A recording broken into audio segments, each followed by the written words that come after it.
Welcome to the Black Ponder. I'm Neil Trotter. Today, we're going to be talking about philosophy of religion, specifically philosophy of Buddhism. And we're going to do that via this text right here. It is a compilation of ancient Buddhist texts, and it's just titled Buddhist Scriptures. And this is just one of the Penguin Black Classic editions. But it's a pretty good book, I thought, because it provides a good overview of Buddhism. First of all, let's take a step back and talk about how Buddhism does not have a central religious text like Christianity, which has the Bible, or Islam, which has the Quran. Buddhism doesn't have a text like that. There exists many texts, right? So many texts that one individual cannot read all the texts and process them in their lifetime. It's due to how Buddhism spread. It started in India, then it spread to the Far East, China, Japan, Korea, and then it started going down the Southeast Asian countries, Vietnam, Cambodia, Laos, all the rest. Eventually, it did move to the Western world. But through all these nations and countries, groups and divisions and sects and organizations of Buddhism formed, much like other religions. But in Buddhism, lots of different texts were developed within those schools of Buddhism, within those disciplines, within those sects, which led to this multitude of ancient texts, this vast myriad of all these Buddhist texts. So what this book tries to accomplish is it tries to put together some of those texts that provide a general overview of Buddhism as a whole when collected together. And it does a very good job. It gives you a general understanding of the history of Buddhism, the rituals involved, and the philosophy as well. Now, you're not going to be an expert after reading this book, right? I mean, that's going to take you years and years and years of study and religious actions. But it does give you a very deep, involved, enriching overview. By the time, if you finish it, you'll have a good general understanding of Buddhism. And what we're going to do in this video is what we do in all Black Ponder videos, is we're going to be talking about the philosophy. Okay, that's what we're going to be focusing on. So let us begin with the first quote that I have chosen, because that's what we do here at the Black Ponder. We read quotes from the book, from the text, and then we add a supplementary commentary, my own, and we try and figure out what's being said here.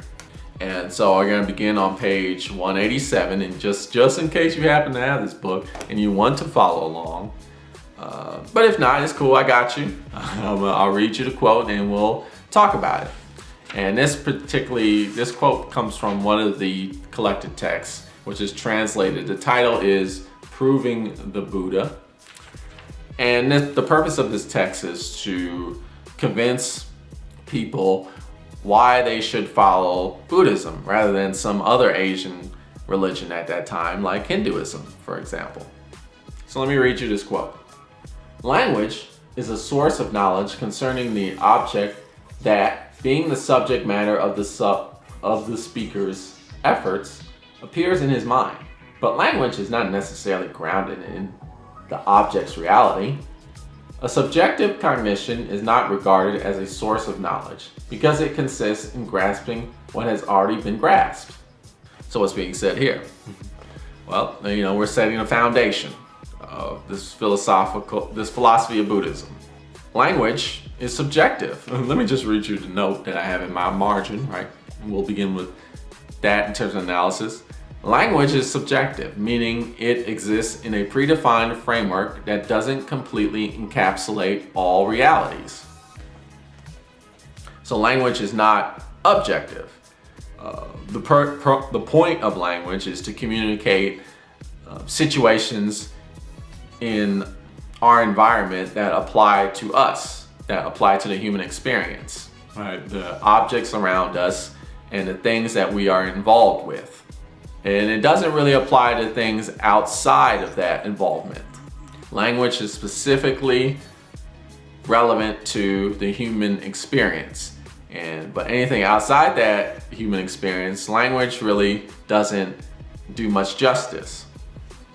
Because of the subjectivity of language, you're not going to be able to find any real insight on absolute truth, like the true nature of reality, with language. Because Buddhism proposes the true nature of reality is outside the human experience. So we continue with page 188. There is no permanent source of knowledge such as God, because knowledge is the cognition of the presence of an actuality. Such cognition is unstable, A, because what it can cognize is impermanent, B, because the birth of that which is born in a sequence is disconnected from what is permanent, and C, because no dependence is possible since he is in no way capable of being assisted. So, I rely on my notes in the margins. Let me read you my notes. Since God is incomprehensible, knowledge of God is limited. Okay, so with Hinduism, for example, Hinduism preaches this idea that ultimately everything is one and the same, and everything is connected to God. Everything is a part of God, right? And God is the true source of truth, or God is the real source of truth. But here we have this argument that says, well, God is incomprehensible, right? That's what you're saying.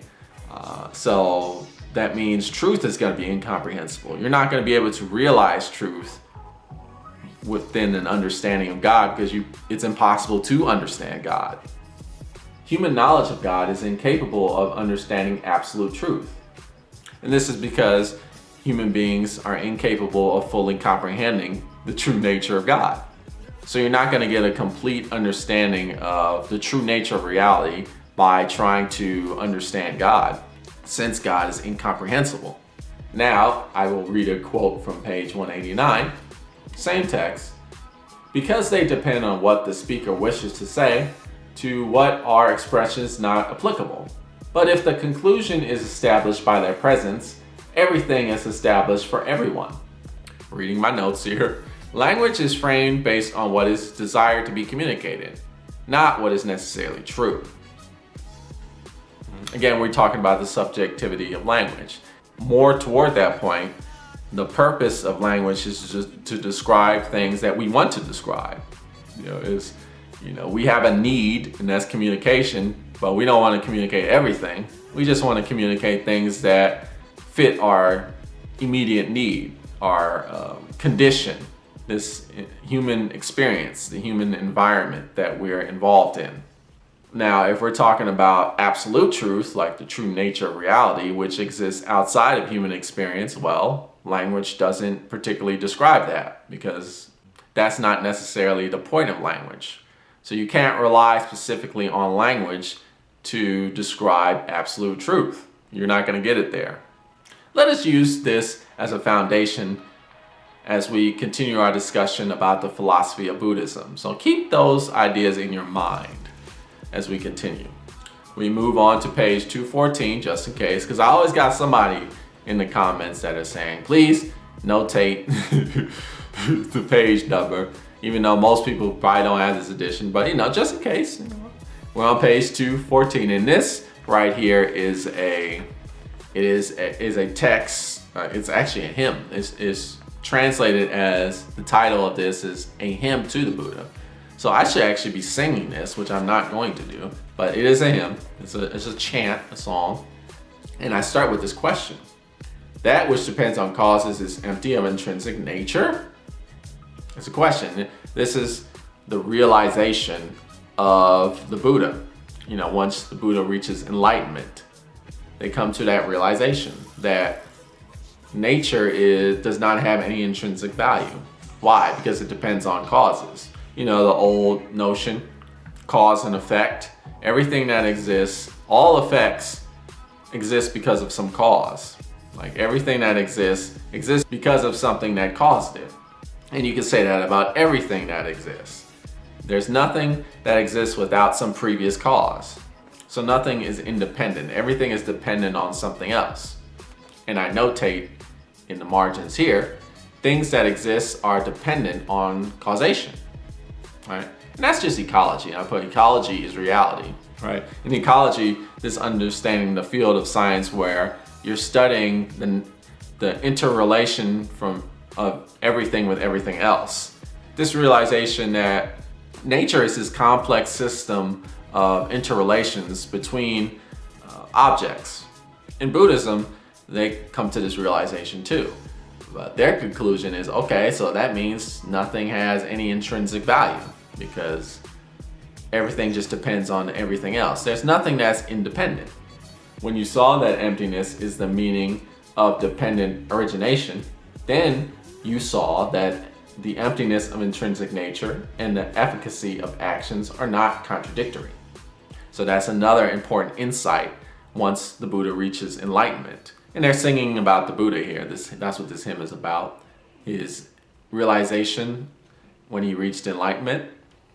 He realized that actions are not meaningless just because there is no intrinsic value in nature. The efficacy of actions are not a contradiction to the lack of intrinsic nature of ultimate reality. And we are now at page 215. You explain that seeing the opposite of that actions are infeasible in emptiness and that emptiness does not exist among actions, is to fall into a frightening abyss. So what is that abyss? That abyss is nihilism. This idea that since everything is empty, like this same realization, right? Since nothing really has any intrinsic value, therefore life is ultimately meaningless. A Buddha that reaches enlightenment, you come to the realization that that's not true. Life does have meaning. Like actions do actually matter. And we'll get to that. But first, we shall continue with the previous thought with this quote. Independence is like a flower in the sky. That's a metaphor. Thus, that which is not dependent does not exist. So a flower just does not sprout from air in the sky, right? No, it comes from the ground or water or a seed, right? It just doesn't just pop out of nowhere. So that's nature, right? Nothing is independent. Everything that exists is dependent on everything else. Therefore, you said that apart from things that arise dependently, nothing exists. Thus, apart from things that are intrinsically empty, nothing exists. Things lack intrinsic nature. Who can surpass this? Who can surpass this truth? That is enlightenment of the Buddha, that all things lack any intrinsic nature. You can join without contradiction the utter lack of intrinsic nature and the viability of all the presentations of this arising in dependence on that. By reason of dependent origination, one does not resort to extreme views. Extreme views meaning nihilism. Just because things do not have intrinsic nature doesn't mean that you need to be a nihilist, that you need to give up on life because nothing ultimately matters. That's not true. Let us read my little notations. This is just notes that I put. Actions are meaningful because existence is dependent on action. Nihilism is counter to that reality. So the realization is, okay, everything is dependent on everything else. So everything that exists because of some action. So the existence is dependent on the action. So if the action is good, the existence will be a good existence.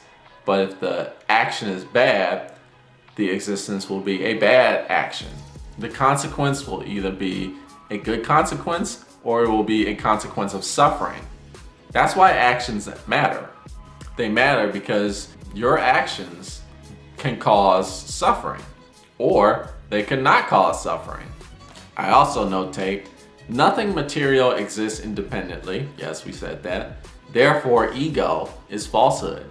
The ego, the individual representation of yourself, that's false because that is some sort of construct of an independent self. And we'll get back to that one. We'll get back to that one as we move forward with more quotes.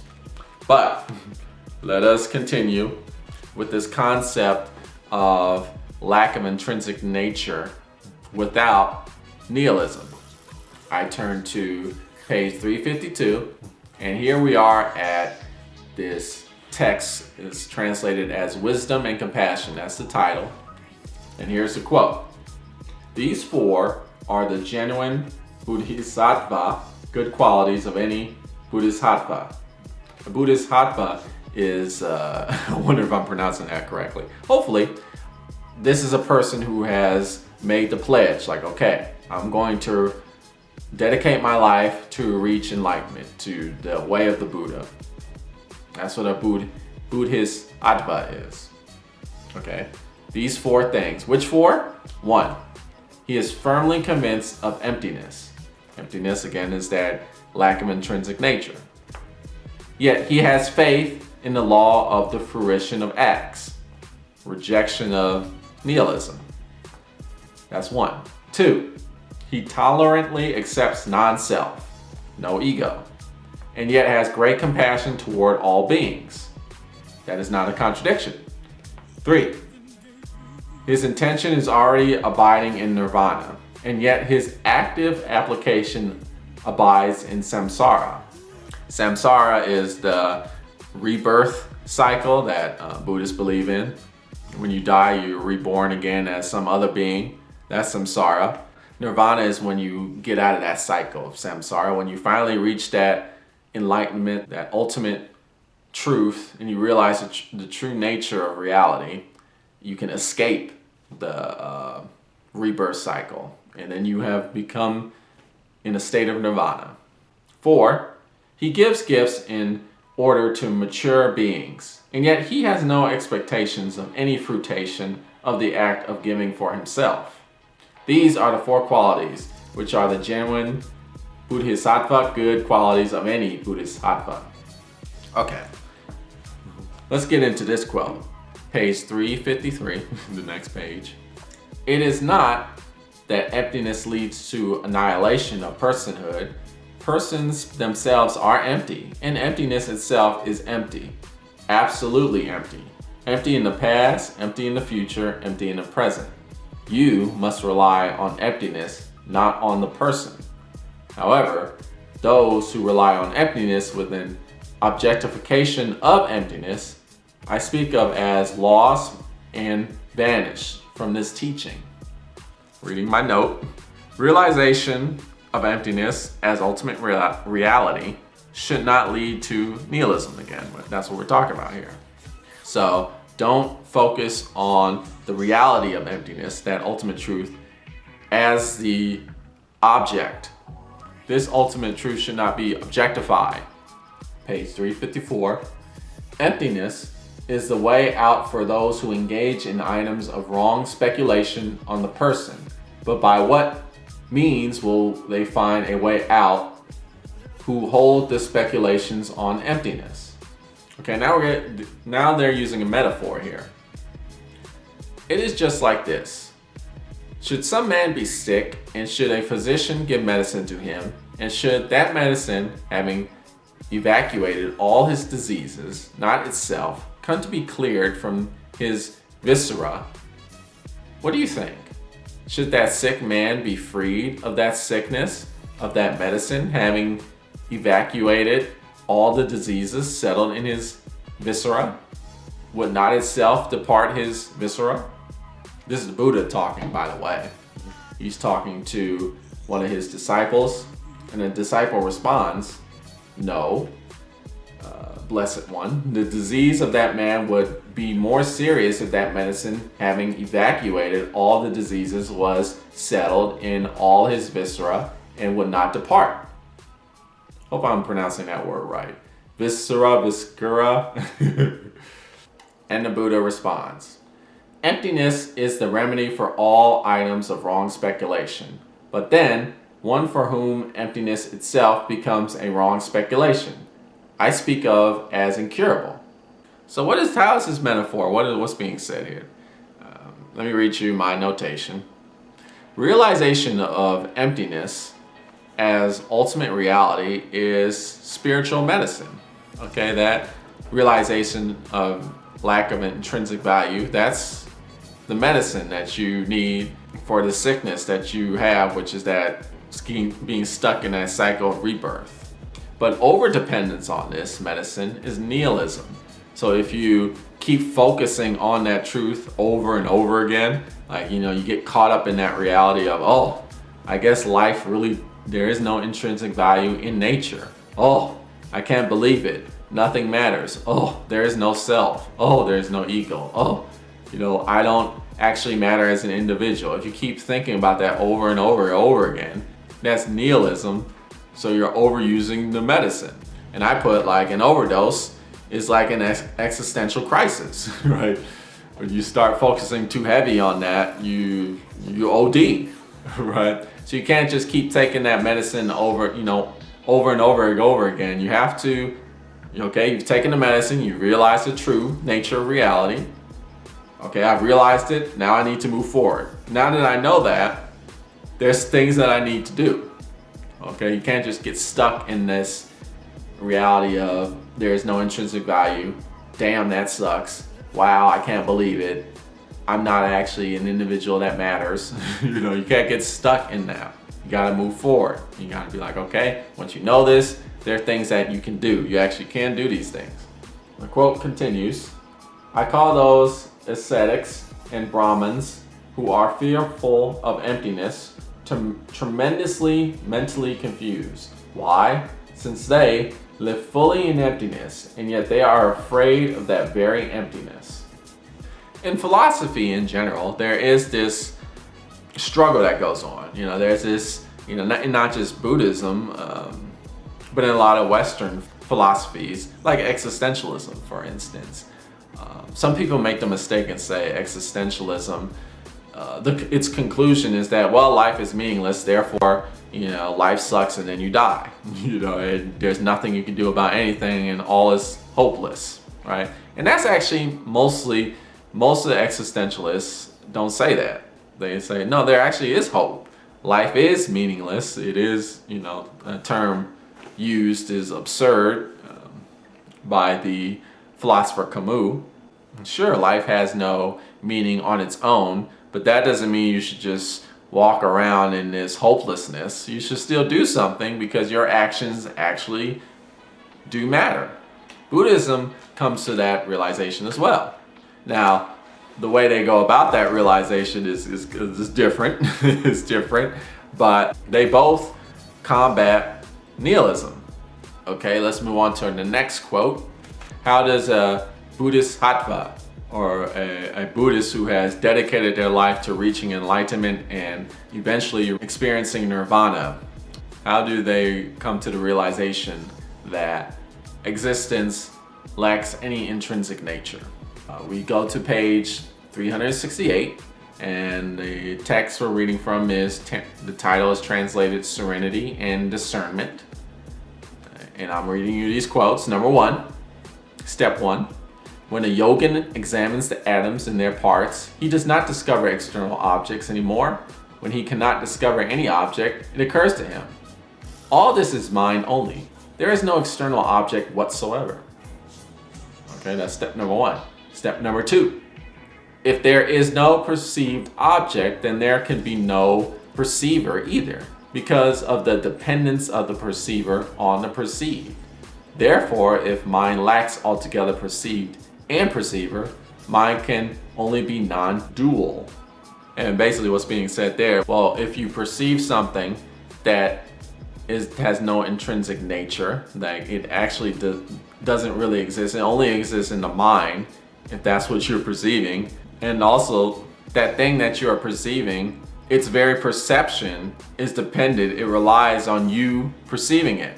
And therefore, the perceiver, you, who is perceiving that thing, depends on that perception to perceive what you're seeing. But that perception has no intrinsic value at all. It has no intrinsic nature. So your perception is dependent on something that lacks any intrinsic nature. Therefore, you as a perceiver lack any intrinsic nature as well. So this dependent nature is a non-dual existence.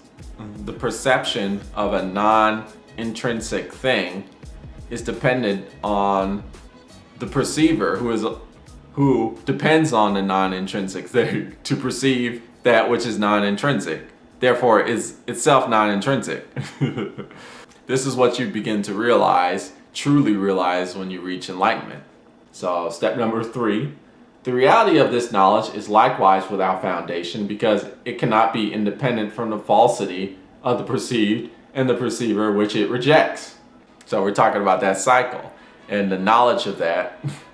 They're like, whoa, okay, actually, I'm perceiving things which have no true intrinsic value. They don't exist independently. But my very perception of that is dependent on that, on the fact that the thing that I'm perceiving is non-intrinsic. So I've come to this realization, but that realization also depends on me understanding this perception that is non-intrinsic. Therefore, this information, this knowledge, this realization is also non-intrinsic. Everything is empty. Oh no. But the realization, part of the realization is like, you don't come to a oh no, you go to, oh, this is bliss. This is bliss. I understand now. Let's move on to the next quote. This is page 377, and the title of this text is translated, Both Sudden and Gradual Enlightenment. This is a Buddhist master is being asked questions by other Buddhist disciples. And one of the questions that's being asked to the Buddha master is, through what expedients is it possible to trace the radiance of one's sense faculties in a single thought and awaken to the self-nature? Basically, well, how do you reach enlightenment? Where does it come from? Where does it come from? Like, how is it possible? And the Buddhist master answers, the nature is just your own mind. What other expedients do you need? If you ask for expedients to seek understanding, you are like a person who, because he does not see his own eyes, assumes that he has no eyes and decides to find some way to see. But since he does have eyes, how else is he supposed to see? If he realizes that in fact he has never lost his eyes, this is the same as seeing his eyes, and no longer would he waste his time trying to find a way to see. How then could he have any thoughts that he could not see? Your own numinous awareness is exactly the same. Since this awareness is your own mind, how else are you going to understand? If you seek some other way to understand, you will never understand. Simply by knowing that there is no other way to understand, you are seeing the nature. I highlighted this because I think it's important. I think it's important in many ways. First, I just went over that rigmarole of, the step process of understanding the part of the enlightenment, coming to the realization of the true nature of reality. And one might get caught up in the complexity of that and just be blown away. But in Buddhism, you have to just accept what is. It's not as complicated as you think. In fact, overcomplicating the matter makes it more difficult to understand the true nature of things. So that's one thing. And the second thing is, look, you have a mind. How do you use it? A lot of times people will ask, well, how do you come to this reality? Or how do you know this? This is very complicated. Like, how do you come to that realization? Well, it's already there. The capability is already there. The mind is there for you to use. So use it. So yeah, the Buddhist master is saying, look, the capability is already there. You don't even need to ask this question. You already have it. Just use your own mind. Think. Put your mind to use. It's more straightforward than you think. And I will continue with this other quote from page 378. This is the Buddhist master. The path is not related to knowing or not knowing. You should get rid of the mind, which clings to its delusion and looks forward to enlightenment. And listen to me. Since all dharmas are like dreams or phantoms, deluded thoughts are originally calm and the sense spheres are originally void. At the point where all dharmas are void, the numinous awareness is not obscured. That is to say, this mind of void and calm, numinous awareness is not obscured. Dharma is a hard word to translate in English, but what it kind of means is, or a general translation is, the work of the Buddhists, the actions necessary to reach enlightenment and ultimately nirvana. Then this quote right here is reiterating the same thing that was talked about before. Somebody might focus heavily on, well, that sounds like a contradiction. Actions, you're saying actions matter, but there's no intrinsic nature. You know, life is ultimately empty, so actions matter. That sounds like a contradiction, and I wouldn't really think that through. And the Buddhist master is like, no, it's not. It's not a contradiction, and it's not as hard as you think if you really just sit down and just use your own mind and think about it for a minute. But I said a little bit. Meaning, what does that mean, little? Like, it's saying that the Buddhist master is saying, like, it's not about knowledge. Don't overthink it. Okay, think it through, but don't overthink it. Because if you overthink it, you're not going to understand completely what is going on. Because we go back to the subjectivity of language and the incomprehensibility of the true nature of reality and how it's outside human experience. We can't fully comprehend this true nature unless we give ourselves up to the Dharma, which is, now we're entering the realm of spirituality. Use your mind, but don't be completely reliant on it. Instead, rely on the Dharma. Okay, let's move on to the next quote. All right, which is page 455, and the title of this text is translated, The Perfection of Wisdom. But after having led living beings thus to final nirvana, there is no living being whatsoever who has not been led to final nirvana. And why is that? If a conception of a living being were to occur to a bodhisattva, a conception of a personal soul, or a conception of a person, he is not called a bodhisattva. And why is that? That which is called one who has set out on the way of a bodhisattva, that is not a thing. So the ultimate reality, and this is my notes, is that there is no self. True reality is emptiness.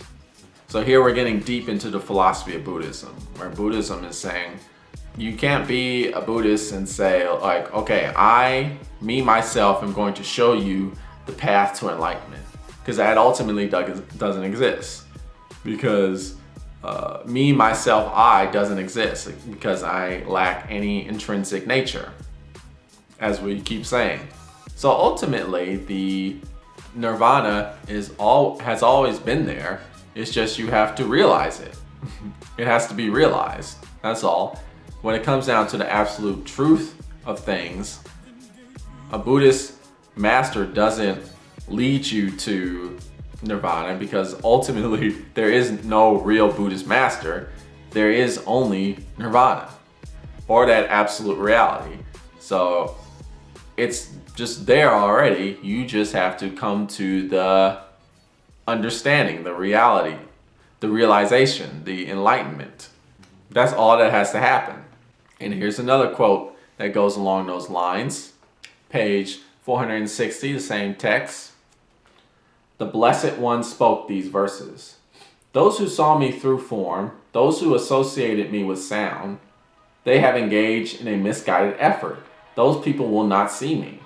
The awakened one is to be seen from the doctrine. The Tathagata is the body of doctrine. But indeed, the substance of the doctrine is not to be understood, nor is it possible for it to be understood. When it comes down to it, the Buddha as like an individual, as a substance, is a falsehood. The Buddha ultimately does not exist. All that exists is the doctrine that the Buddha taught. That is the absolute truth. That is what is needs to be realized for you to gain the true nature of reality. This is the philosophy of Buddhism. Here's another quote from page 501, and it is titled Buddhahood in This Lifetime. That's the translation. When you immerse yourself in the meditations on the Dharmakaya's reality, probably didn't pronounce that right. So what does that word mean? Dharmakaya. What that means is you see that root word dharma, and it just is about, what it means is referring to the transcendent nature of the Buddha. Not the body of the Buddha, not the Buddha as an individual, not the substance of the Buddha, but the doctrine of the Buddha, the enlightenment of the Buddha. That's what we're talking about here. So when we meditate, when you immerse yourself in the meditations of that reality, each and every karmic relation becomes equal to all other karmic relations, and each and every form is equal to all other forms. Just like a space within empty space, they become indistinguishable from each other. Now you will see no difference between yourself and others, because both you and others equally are bodies of Dharmakaya. With unconditioned great compassion, you will accomplish great works of Buddhas by providing benefit to countless living beings. In my notes, diversity is an illusion. However, this truth allows ultimate connectivity and bliss. So it kind of comes back full circle, right? Everything is related with everything else. All your actions create existence, because that's how existence is. That's what existence is. Existence is the consequences of actions, because everything that exists depended on an action that initiated existence. And in that way, we're all interconnected. And that truth makes us indistinguishable from each other, because we're all just dependent causes, dependent on previous actions. That's all we really are. But even the truth behind that, what that is, nature, existence without intrinsic nature, that is empty, is emptiness. So at the end of the day, when it's all said and done, existence is just this emptiness, this nature without intrinsic value, without any independence. But you can find bliss in that, knowing that actions are what ultimately matter at the end of the day. True meaning and true purpose results from our actions, because it's our actions that existence depends on, which in absolute truth lacks any intrinsic nature. Truly coming to this realization is enlightenment and sets you up for the achievement of nirvana. But you're understanding that your actions and the practices that you do, that's what's going to lead to that enlightenment, because you're not going to be able to truly come to that with human understanding. It's going to involve practice. It's going to involve actions. And that's why actions matter. And that's why you shouldn't fall into the trap of nihilism, which is the idea that, well, since life is meaningless, I should do nothing. That's a trap, that's an abyss. This is what Buddhism says. Check out the philosophy of Buddhism. All right, you can read this text, or you can just find the many thousands of other texts out there that will help you understand and come to terms with the philosophy of Buddhism. Because Buddhism is a religion with a very detailed philosophy behind it. Don't get it twisted, okay? Well, you've been watching The Black Ponder. Tune in next time for more philosophical thought.